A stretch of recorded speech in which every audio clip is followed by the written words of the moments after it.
Hey everyone, welcome back to the channel. Today we will be installing Kodi on the Firestick. Kodi is a powerful free media center that organizes your personal content and acts as a unified hub for add-ons. So grab your Firestick remote and let's dive in. To complete this setup, we will require the downloader application. So move across to find, drop down to search, hit the select button, and you just have to enter in D for downloader. Once it appears in the list, you can select it. This is the application we're after. Click again and click one more time to start the download.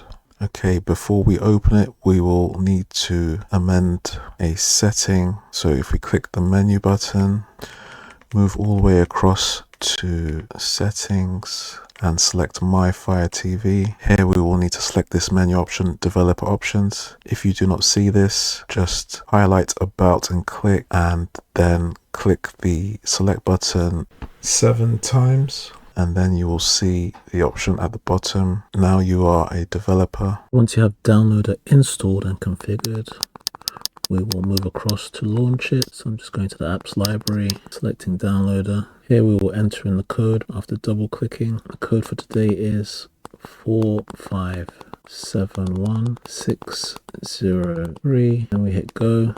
Okay, now we can hit install and we'll click done, and then finally we will click delete as we no longer need the installation files. And that is Kodi 21.3 installed on our Firestick. Okay, let's launch Kodi. So go back to the apps menu and you'll find it at the bottom. Just click continue, allow. And there you have it. Kodi is now installed, ready for you to configure. This is it for today. Thank you for watching. If this has helped you out, please drop a comment, a like, share, and subscribe. And I will catch you on the next one. Cheers.